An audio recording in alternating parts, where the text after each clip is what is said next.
자, 오늘은 로마서 12장 21절 말씀을 가지고 선으로 악을 이기라 라는 제목으로 말씀을 함께 나누도록 하겠습니다. 자, 여러분, 악이란 무엇일까요? 악. 영어 성경에 보면 이 악을 이불이라고 하는데, 이 말의 뜻은 사악한, 악마, 나쁨, 해악 등으로 사용되는 단어입니다. 자, 모든 죄는 바로 이 이불에서 시작되는데, 그렇다면 이 악의 시작이라 할 수 있는, 이 악의 근원이라 할 수 있는 이 사탄, 마귀라고도 하고 사탄이라고도 하고 거짓말하는 영이라고도 하고 여러 가지 이름을 가지고 있죠. 루시퍼라고도 하고. 이 사탄이 누구이며 또 어디서 왔는지 우리 살펴봄으로 인해서 어떻게 하면 우리 악을 이겨낼 수 있을까 우리 한번 찾아보도록 하겠습니다. 자, 사탄은 누구인가? 여러분, 사탄이 아니라 먹는 사탄이 아니라 사탄은 누구이며 어디서 왔는가를 먼저 찾아보겠습니다. 자, 먼저 말씀 구절을 하나 보겠는데요. 자, 에스겔 28장 15절 제가 한번 읽어볼게요. 내가 지음을 받던 날로부터 내 모든 길에 완전하더니 마침내 내게서 불의가 드러났도다. 에스겔 28장 17절 내가 아름다움으로 마음이 교만하였으며 내가 영화로움으로 내 지혜를 더럽혔으며 내가 너를 땅에 던져 열왕 앞에 두어 그들의 구경거리가 되게 하였도다. 자, 성경을 통해 볼 때 사탄은 처음부터 악이 아니었다라는 걸 알 수 있죠. 하나님께서 완전하게 만드신 너무나 아름답고 영화로운 존재라고 성경은 기록하고 있습니다. 이 천사가 근데 타락하여 사탄이 되자 하나님께서는 그를 하나님의 나라에서 내쫓게 됩니다. 자, 그러면 사탄은 도대체 어떤 죄를 지어서 하나님으로부터 쫓겨났을까? 하나님의 나라에 쫓겨났을까? 살펴보도록 하겠습니다. 자, 이사야서 14장 12절 14절을 보면 너 아침의 아들 계명성이여 어찌 그리 하늘에서 떨어졌으며 너 열국을 엎은 자여 어찌 그의 땅에 찍혔는고 내가 내 마음이 이르기를 내가 하늘에 올라 하나님의 묵별 위에 나의 보좌를 높이리라 내가 북북 지폐의 산 위에 좌정하리라 가장 높은 구름에 올라 지극히 높은 자와 비기리라 하도다. 자, 사탄이 범한 이 죄란 무엇일까? 여기 사탄을 계명성이라고 표현하고 있는데요. 이 계명성을 영어로 하면 모닝스타예요. 모닝스타. 아침에 빛나는. 원래 여명이 뜰 때 빛나는 별이 가장 빛난다고 밝다고 이야기를 하더라고요. 이를 라틴어로 하면은 뭘까요? 이 계명성, 이 계명성이나 모닝스타를 라틴어로 하면은 바로 여러분이 잘 알고 있는 루시퍼가 되는 거예요. 루시퍼가 바로 이 계명성 아침의 별, 아침에 뜨는 별, 가장 빛나는 별이라는 의미로 사용됩니다. 자, 사탄은 자신의 아름다움과 영화에 취해서 그가 누렸던 그 하나님이 허락하신 그 영화로움에 취하여 스스로 하나님보다 높다는 착각 속에 빠지게 되는 거죠. 이것이 바로 교만인 것입니다. 사탄이 저지른 가장 큰 죄는 바로 교만인 것을 알 수 있습니다. 자, 인류 역사를 뒤집어 보면 이 엄청난 비극에도 이와 같은 자아도취, 이 자아도취에 빠진 어리석은 인간들에게 권력이 주어졌을 때에도 우리가 찾아볼 수 있죠.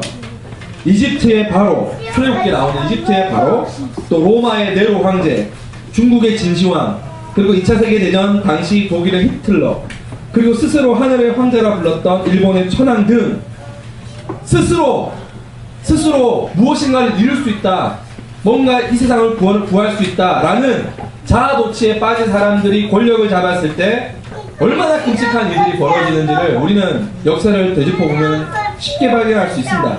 뿐 아니라 오늘 우리의 일상생활 속에서도 얼마든지 이러한 사람들을 어렵지 않게 찾아볼 수 있죠. 자신이 옳다고 생각하고 믿고 행동하는 사람들이 얼마나 주변 사람들에게 큰 피해를 끼치는지 우리는 쉽게 찾아볼 수 있습니다. 성경은 우리에게 분명히 지적해줍니다. 의인이 없나니 하나도 없도다. 여러분, 의인은 없어요. 그러니까 스스로 의롭다 생각하는 것 자체가 바로 뭐라고요? 교만이 되는 거예요. 교만은 사탄이 하나님을 배반하고 하나님을 대적하게 된 이유인 거죠. 근데 하나님께서는 이 사탄을 굉장히 아름답게 만들었어요. 그래서 이 신라곤이라는 소설을 보면 사탄이 천사장으로 나와요. 그리고 음악을 관장하는, 성가대 지휘하는, 그러니까 하나님의 영광을 노래하고 찬양하는 가장 하나님 가까이 있던, 하나님을 섬겼던, 수종들었던 천사라고 이제 설명을 합니다. 근데 자기의 아름다움에 빠져버린 거죠. 그러니까 하나님께서 그 천사에게 능력과 아름다움과 영화로움을 누리게 한 건 뭐죠? 봉사하라고 주신 거죠. 하나님을 섬기고 하나님의 뜻대로, 하나님이 원하는 뜻대로 살아가려고 그 뜻을 이루기 위해 봉사자로서 주신 달란트라는 거죠. 그러니까 인류에 공헌하기 위해 주어진 재능을 자기 자신의 자아도취에 빠져 자기만을 위해 이기적인 삶을 살 때 그는 자기를 해치는, 하나님을 대적하는 도구가 되는 거라는 것입니다. 자, 그렇다면 이 사탄이 지은 교만의 죄로 인해서 사탄은 어떤 죄의 결과를 가지게 되었을까? 먼저 한번 보도록 하겠습니다.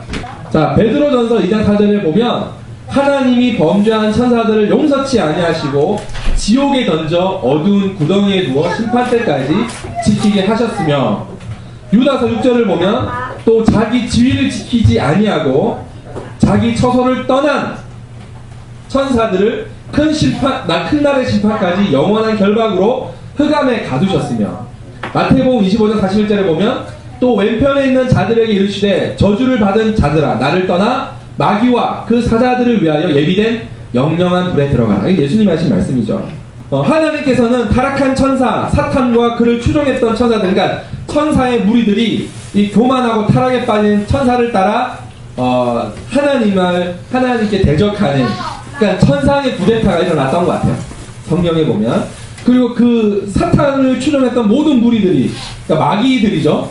마귀들이 하나님으로부터 이제 추방을 당한 걸 이야기하고 있습니다. 또 뿐만 아니라 사탄의 유혹에 빠져 그들의 도구가 되어 하나님을 대적하는 사람들 또한 오늘 본문을 보면 사탄과 함께 영원한 불구덩이 속으로 심판받는 결과를 가져온다는 것입니다.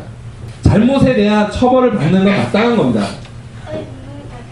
하지만 그 이전에 잘못을 돌이키고 회개하고 구원을 받을 기회를 하나님께서는 지금도 우리에게 주고 계시는 거예요. 많은 사람들이 이런 얘기합니다. 아이고 이놈의 세상 망했으면 좋겠다. 그런 얘기 많이 하시죠. 근데 생각해 보십시오. 그거는 전제가 뭡니까? 자기는 깨끗하고 성결하고 거룩하다는 걸 전제하는 거잖아요. 나는 윤리적으로 살고, 나는 도덕적으로 살고, 나는 뭐 큰 범죄 안 저지르고, 나는 뭐 잘 사니까 나쁜 악당들은 다 죽어도 좋겠다고 생각해. 그게 착각이라는 거예요. 지난주에 말씀드렸잖아요. 지난주에도 말씀드렸죠. 굉장히 제일 큰 죄를 범해서 지옥의 바닥에 있는 사람이나 너무나 거룩하고 성결하게 살아서 산 꼭대기에 있는 사람이나 손을 뻗어서 별을 잡을 수는 없어요. 모두 다 죄의 하나님의 심판의 대상이라는 거예요. 모든 사람은. 그러므로 세상은 빨리 망했으면 좋겠다라는 사람은 큰 착각 속에 있는 거예요. 여러분, 세상이 아직도 더럽고 사악하죠. 그럼에도 불구하고 하나님이 이 세상을 유지시켜 주신 것은 그 하나님의 은혜요 사랑인 것입니다. 우리에게 어떤 기회를 주고 계시는 겁니까? 구원받을 기회를 주고 계시는 겁니다. 그런 관점에서 우리가 세상을 볼 때 우리가 할 일이 무지 많아지는 거예요. 자, 심판은 이미 시작되었지만 아직 완성되지는 않았습니다. 그러한 연유로 사탄은 끊임없이 하나님을 대적하고 하나님의 사람들을 미혹하는 일에 여념이 없습니다. 이게 사탄의 주 전공이에요. 사탄의 주요 업무입니다. 사탄은 이것을 위해 존재하는 거예요. 뭐 나중에 말씀드리겠지만 사탄은 이미 졌습니다. 천상 구데타가 실패로 돌아가고 영원한 지옥 불구덩이로 쫓겨났다고요. 하지만 그 시기와 그 확정된 그 결과가 아직 이루어지지 않았을 뿐이에요. 그러니까 이미 그러니까 결과는 끝났어요. 구형은 끝났어요. 그러니까 이미 판사가 재판을 했습니다.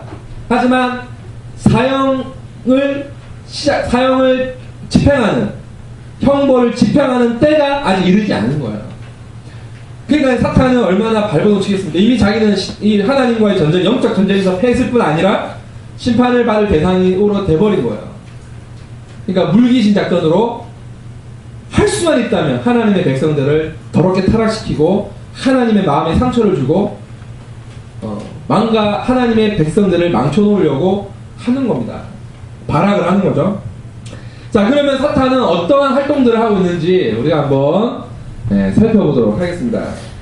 첫째, 사탄은 하나님의 뜻을 방해하고 대적합니다.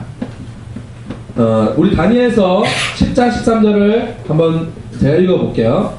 그런데 바사 국군이 21일 동안 나를 막았으므로 내가 거기 바사국 왕들과 함께 머물러 있더니 군장 중 하나 미가엘이 와서 나를 도와주므로. 이게 무슨 말인지 참 어렵습니다. 그죠? 근데 쉬워요. 여러분 그 다니엘 알죠? 선지자, 구약의 선지자 다니엘. 사진 한 장 보여주세요. 네, 이게 바로 이제 다니엘 하면 딱 떠오르는 게 사자굴 속에서 하나님께서 이 사자들의 입을 막으셔서 이 다니엘이 사자의 먹잇감이 되지 않도록 지켜주신 일화로 유명하잖아요, 성경에. 이 다니엘이 하나님께 기도를 합니다. 하나님께 기도하고 하나님께서는 천사를 보내요. 하나님의 뜻을 알려주기를 원해요. 그런데 사탄이, 아까 그 말씀 구절의 의미가 그거예요. 사탄이 그 천사들을 다니엘에게 도착하지 않도록 방해하는 장면인 거예요. 며칠 동안? 21일 동안. 그때 그러니까 군대 장군이죠. 그러니까 천사 중에서 장군격인 이 미가엘, 이 엘이 하나님 할 때 그 엘이거든요.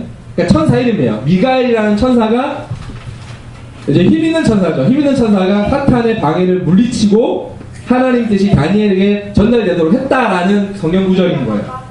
그러니까 여러분, 우리 눈으로는 보지 못하지만 우리 인간은 3차원까지만 보거든요. 점과 선과 면만 보지 그 이상은 보지 못합니다.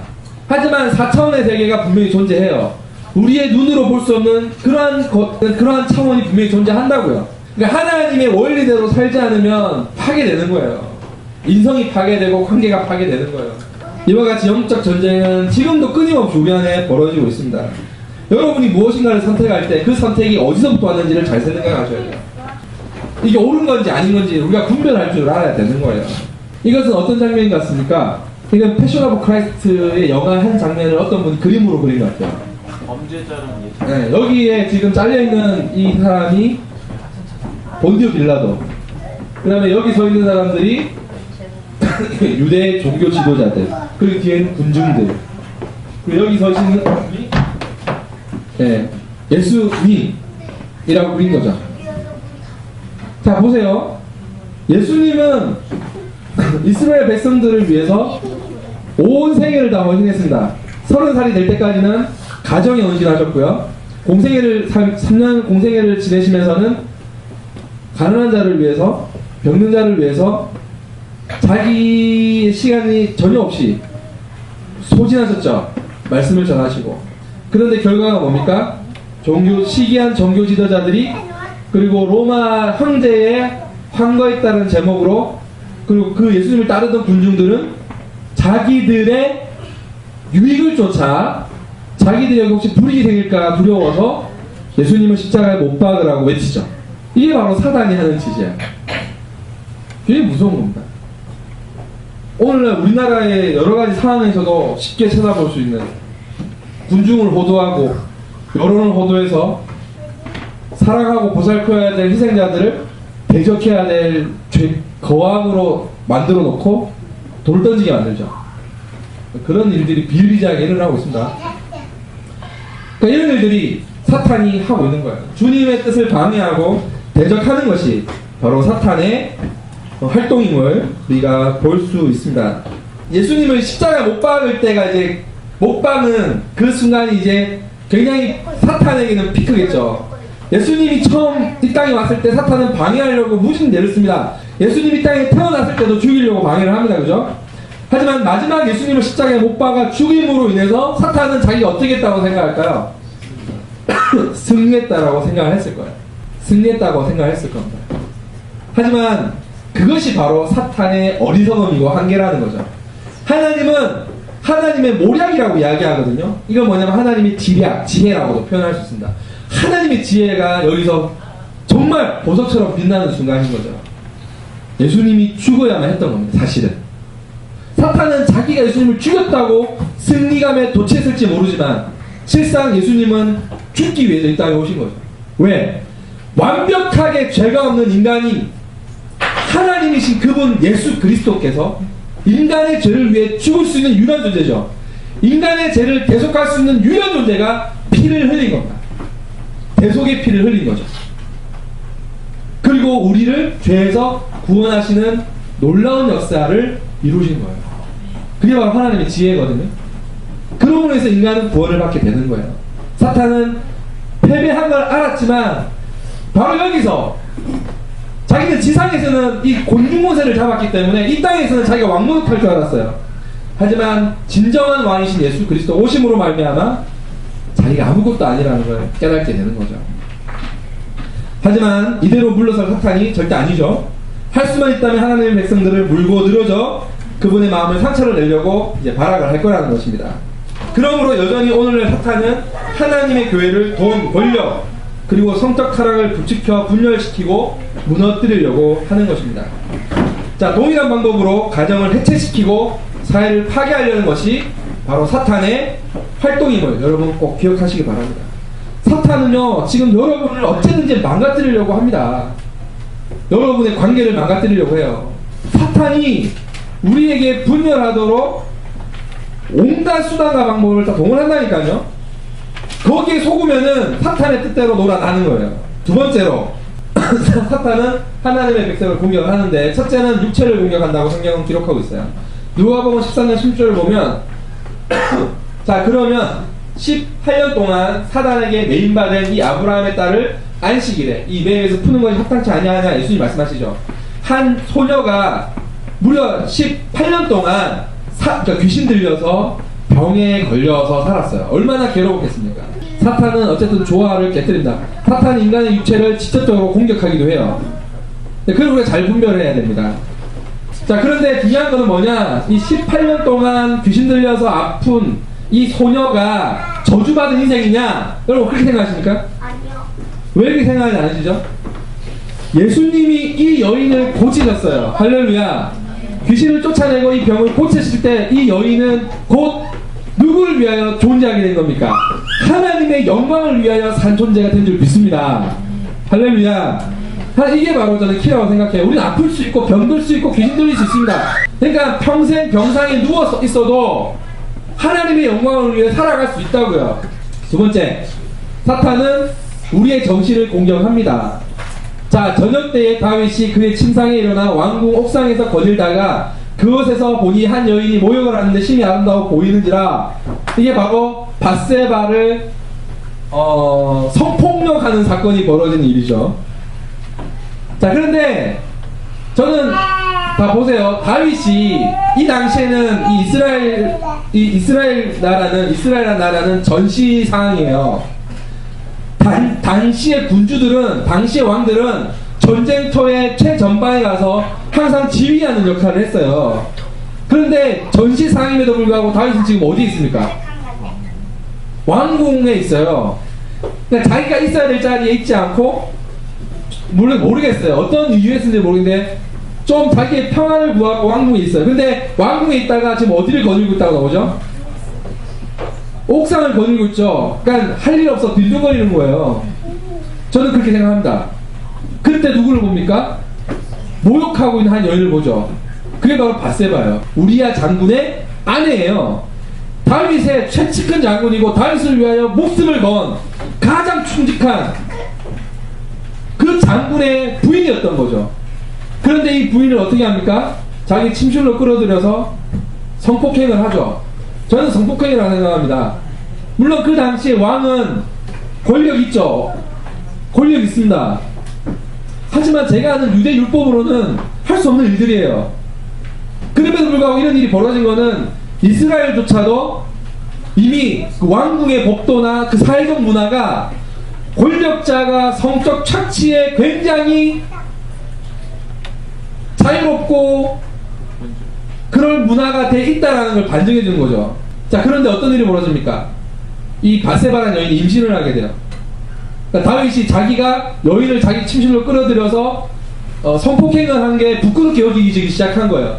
그래서 다윗이 무슨 행동을 하죠? 우리야 장군을 휴가를 줘가지고 집으로 불러들이죠. 왜? 그러면은 잔자리를 같이 해서 자기의 임신 사실을 감춰질까봐. 그런데 우리의 장군은 너무 충실한 장군이었죠.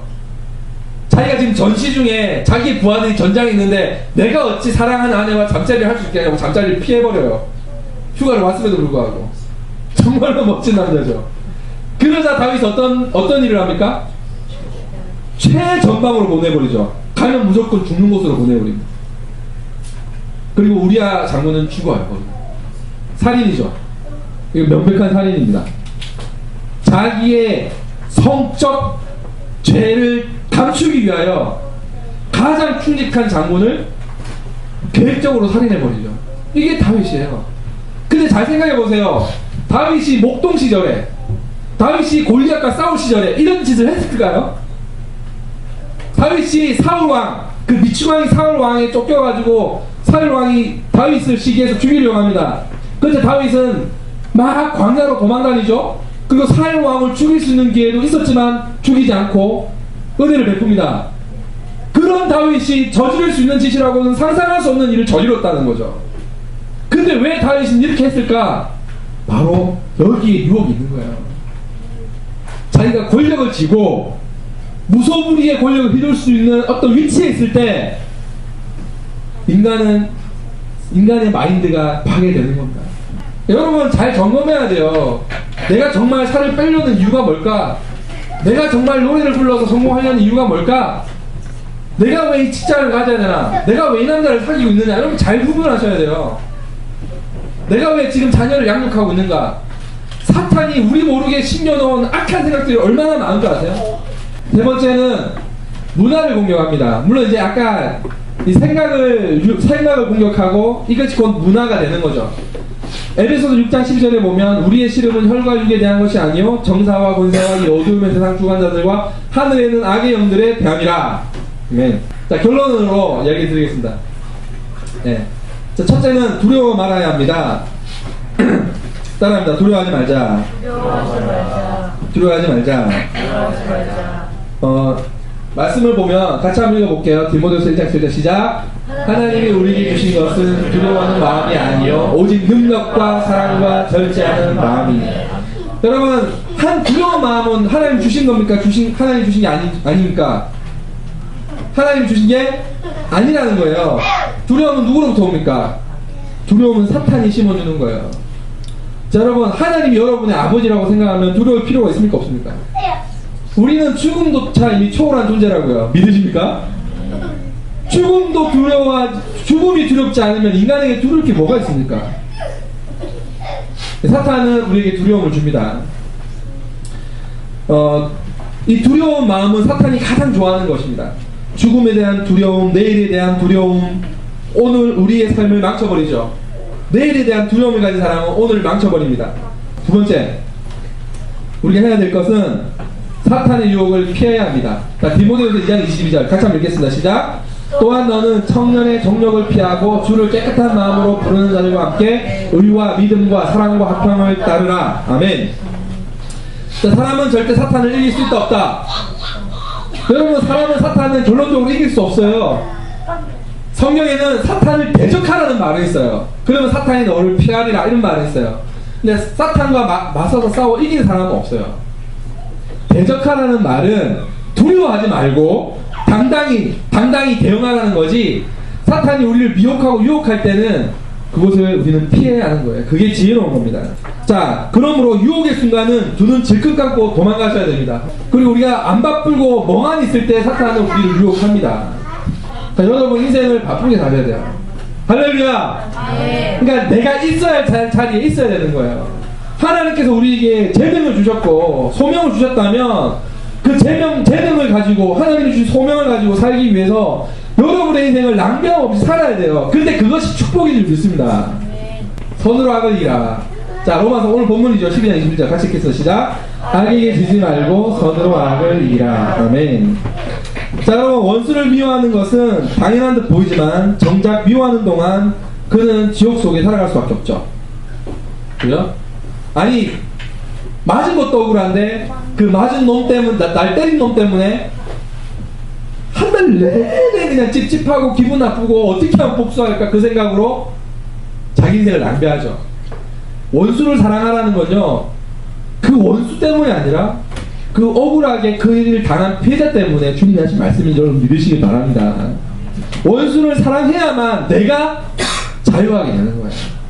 우리 힘으로 할 수 없지만, 원수를 우리 힘으로 사랑할 수 없지만 성령께서 우리 마음에 감동을 주시면 우리가 할 수 있는 겁니다. 그러므로 우리는 성령의 감동 감화를 받을 수 있도록 늘 주님의 말씀에 귀를 기울여야 하는 것입니다. 주님을 향한 시선을 멈추지 않는 것, 그분의 말씀에 집중하는 것, 그리고 주님의 행하심을 따라 살아가는 것, 그것이 바로 선으로 악을 이기는 것입니다. 여러분의 시간을 뭘로 채우시냐? 여러분 잘 생각해보세요. 그것이 지금 여러분 현재 여러분이 누구와 더불어 함께하고 있는지가 드러나는 거예요. 자신의 힘으로는 결코 선한 삶을 갈 수가 없습니다. 오직 예수 그리스도의 십자가의 사랑 공로를 힘입을 때, 주님의 선함을 쫓아 살아갈 때 주님의 선하심을 나를 통해서 악을 이겨낼 수 있는 것입니다. 사진 한 장을 볼게요. 이게 이번 주에 굉장히 SNS를 뜨겁게 달궜던 내용을 담은 사진입니다. 지난 12일 신월동 시장 인근에서 아우디 외제 차량이죠. 고급 아우디 승용차를 7살 정도로 보이는 이 어떤 할머니의 손자로 보이는 아이가 할머니 대신에 손수레를 밀고 가다가 이 차를 긁어버렸어요. 근데 할머니는 어쩔 줄 몰라서 막 하고, 이 7살짜리 아이는 막 울먹울먹하고, 주변에는 큰일 났다 사람들이 웅성웅성하고 막 그러고 있을 때 10분여쯤에 이 차 주인, 남부로 보이는 두 사람이 헐레벌떡 뛰어와요. 오더니만 이렇게 말을 합니다. 그 할머니에게 차를 도로 주변에 주차해 통행에 방해가 됐고, 그것 때문에 손주가 부딪혔는데 그렇게 부딪히게 해서 너무나 죄송합니다라고 오히려 그 할머니와 손주에게 사과를 했다라는 이야기가 굉장히 SNS를 뜨겁게 달궜죠. 그리고 이 아우디 코리아, 한국에 있는 아우디 지사죠. 여기에서 공고를 했어요. 이 차주가 누군지 알려주시면 그 차량에 대한 그 피해는 무상으로 수리를 해주겠다, 그렇게 발표를 했다고 합니다. 저는 이 이야기가 너무 많은 것들, 사실 이게 정상적인 거라고 저는 생각을 하거든요. 근데 만약에 제가 끌고 다니는 똥차도 만약에 할머니가 지나가다 긁었으면 난 어떻게 했을까? 솔직히 이럴 자신 없어요. 솔직히 말하면 그냥 뭐 소위 말하는 지랄은 안 했겠지만 기분은 안 좋았을 것 같아요. 뭐 할머니한테 물어내라 이런 말은 안 했겠죠. 저는 안 했을 것 같아요. 근데 기분은 되게 안 좋았을 것 같고, 사과까지는 제가 안 했을 것 같아요. 저는 사과는 안 했을 것 같아요. 뭐 괜찮아요, 이 정도 했지 않았을까? 근데 전 너무 감동을 받았습니다. 어떤 분이 정말 만나 뵙고 싶어요. 고맙다고 제가 인사를 하고 싶을 정도예요.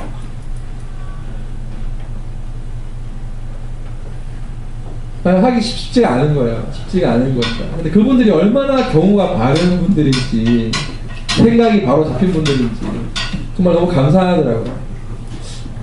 저는 그리고 선으로 악을 이기는 건 저는 이런 거라고 생각을 해요. 왜냐하면 인간은 이기적인 거기 때문에 자기 것에 피해를 입는 걸 여러분 좋아하진 않아요. 그 누구도. 근데 이분이 그 속마음은 어땠을지 모르겠지만, 주변의 시선 때문에 그렇게 했었는지는 모르겠지만, 그렇게 했다는 것 자체가 하나만으로도 저는 충분히 가치 있는 일을 하셨다고 생각을 해요. 그리고 오늘을 사는 저에게도, 우리들에게도 많은 것을 줍니다. 여러분, 선으로 악을 이기는 건 이거예요. 내가 할 수 있는 것 이상으로 하는 거예요. 그때 세상은 감동하고, 그때 사탄은 더 이상 우리를 무너뜨릴 수 없는 줄 믿습니다. 여러분, 이제 오늘 이제 일주일의 첫날이잖아요. 오늘부터 이번 한 주를 여러분 그런 마음으로 한번 살아보시지 않겠습니까? 사탄 마귀가 우리를 공격합니다. 우리를 짜증나게 만들 것이고, 우리를 괴롭힐 거예요. 우리를 특히 짜증나고 힘들게 하는 거는 내 자신과 내 가장 사랑해야 될 주변 가족들로부터 옵니다. 그 짜증과 그런 고통, 그죠? 보통 그렇습니다. 여러분, 그것이 만약에 사탄이 사랑해야 될 관계를 깨뜨리기 위한 거라면 여러분 어떻게 그걸 이기겠습니까? 엄마 아빠가 바뀌길 기대하시겠습니까? 내 친구가 바뀌길 기대하시겠습니까? 아니요. 여러분, 사람은 절대 안 바뀌어요. 하지만 이것이 사탄이 그 사람을 통해서 우리의 관계를 악화시키려고 하는 사탄의 전략과 전술인 걸 우리가 꿰뚫어 본다면 우리 어떻게 그걸 대응해야 되죠? 우리가 먼저 사랑하면 되는 거예요. 아멘? 이번 한 주간 여러분 한번 시험해 보세요. 딱 짜증나게 하는 순간, 아, 사탄이 공격하는구나. 응? 그렇게 딱 생각을 가지고 내가 어떻게 대응할까? 이 사람 누가 내 차 뒤에서 받을 것 같은 느낌이 이런 느낌 안 좋은데. 그럴 때 내가 어떻게 대할까? 그게 바로 우리 크리스찬들이 이 세상을 바라보고 살아가야 될 태도인 것입니다. 그 생각을 갖고 살아갈 때 우리는 기적의 주인공이 되는 거예요. 여러분 모두 선으로 악을 이기는 기적의 주인공이 되시기를 예수님의 이름으로 축원합니다. 기도하겠습니다.